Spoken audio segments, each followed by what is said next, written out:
So mga tol, magandang balita po para sa ating mga Pinoy boxing fans sapagkat sa kakatapos lang po ng laban ni Pedro Taduran sa California, USA. Kalaban itong si Gustavo Perez ng Mexico. Tinalo po ni Taduran itong si Perez. Bayan knockout sa round 7. Hindi po kinaya ni Perez ang lakas ng Pinoy champion. 4 na beses nga pong pinabagsak ni Pedro Taduran itong si Perez. Bumagsak po ito ng 2 beses sa round 4. Pagdating po ng round 6, muli na naman pong pinabagsak ni Taduran itong kalaban bago matapos ang round na save by the bell pa ito. Pagdating ng round 7, muli na naman itong bumagsak at doon na po hininto ng referee yung laban.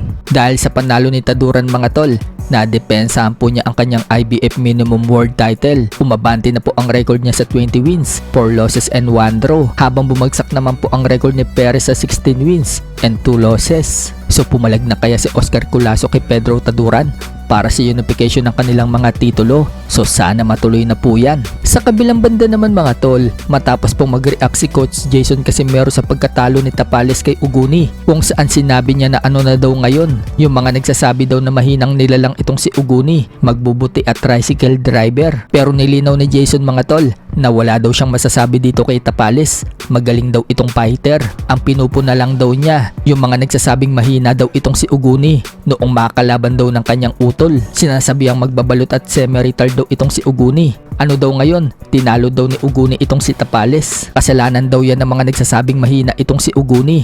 Naniwala daw tuloy itong si Tapales. Sinabi pa ni Jason na hindi nga daw siya nag-live sa laban ni Tapales dahil respeto daw para kay Tapales. Pero sa mga nagsasabing mahina si Uguni, yun ang binabanatan ngayon ni Jason. Wala akong masasabi sa galawan ni Tapales. Ang masasabi ko, si Uguni sinabihan na magbubuti, di ba?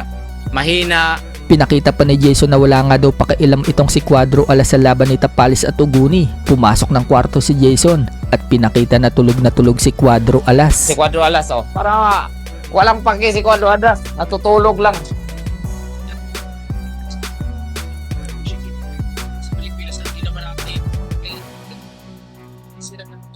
Ah. Tulog si Cuadro Alas. Walang paki. Oh, yung mga anak ko nag-i-snack lang, oh. Yeah. Walang paki si Cuadro Alas. Tutulog. Tulog. At hindi ako nagla-live, ha. Hindi ako nag-against doon kay Tapales. Dito lang talaga ako kay Ampaw.